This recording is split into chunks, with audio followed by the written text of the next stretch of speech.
roobku markuu soo da'o ee webiyadu dareeraan 5 bilyan oo tan oo chemical bay badda geliyaan oo nooluhu u baahan yahay hadduu dhulku abaarsado baddana waa abaarsanaysaa roobkaasi hadduu di'i waayo ilaahay muxuu yidhi wa fi samaa'i risqukum wamaa tuucaduun cirkaasay jirtaa baa ilaahay yidhi arsaaqdiinna iyo waxa laydin yaboohay dhammaantiin roob hadduu di'i waayo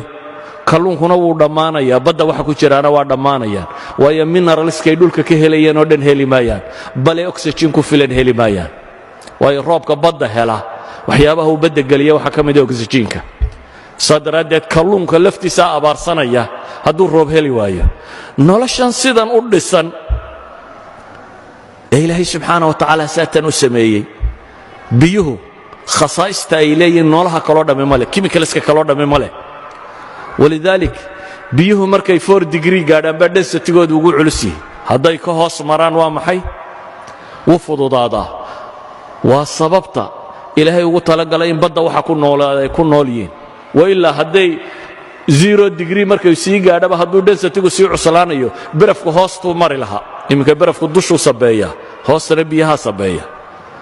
haddii biyuhu ay la mid noqon lahayn materialka kale markay sii qaboobaanba densitigu culaysku sii badan lahaa oo biyuhu ay barafku hoosta maro noolahoo dhammo dhiman lahaa ilaahay markuu uu kala bedelay baddaa waa la dhanaaniyey lowlaa aanay dhanaan ahayn dunida qudhumuun baa loogu dhiman lahaa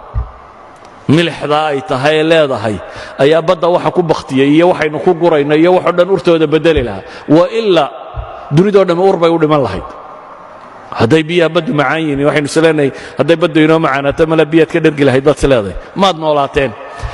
yacni noloshan sida ilaahay u dhiga ay u taallo hadday bad tahay iyo hadday barri tahay hadday xayawaan tahay hadday miqdaarka biyo ee cirka ka soo da'aya tahay hadday temperature tahay hadday yacni dhulku waxay dhahdaan ilaa 100 degree buu temperaturekiisu kala sarreeyaa marka loo eego equatorialkiisa iyo maxay iyo north polkiisa haddaanay sidaa ahaan lahayn bay leeyihin nolosha ma jirteen wax kastoo innaga aynu isleenay malaa sida kalea ku fiicnaan lahaa scientifically waxay leeyihin hadday sida kale ahaan lahayd noloshu ma jirteen taa macnaheedu ayuha alikhwa waxa weeyaan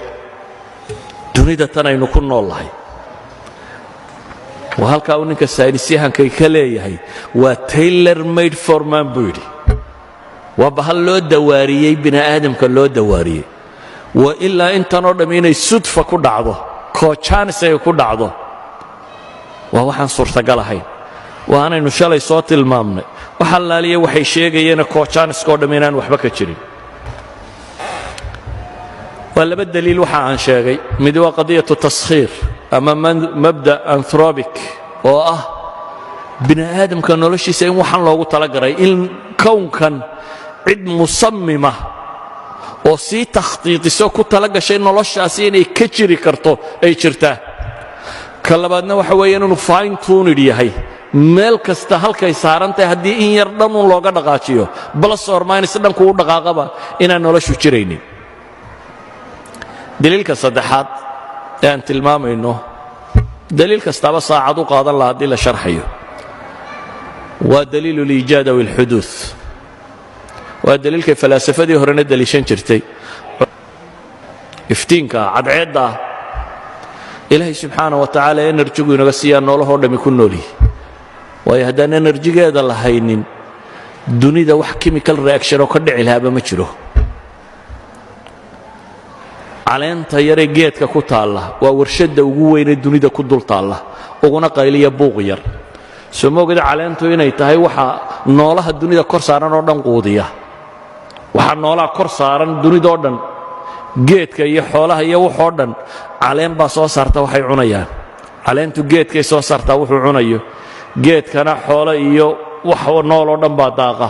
waxaan noolna waa isa sii cunaan waxa laaliya waxa kownkanaynu saarannay saaran maanta dhulkaynu saarannay saaran warshadda keliga soo saartaa waa caleentaa yar iyana photosynthesis yaroo ay cadceedda inooga qabato ayay farsamadoo dhan ku samaysa ilaahay subxaana wa tacaala ifkaasuu cirka ka keenay inta gaama raysiya waxaa rayse caafimaadka waxyeelo oo dhan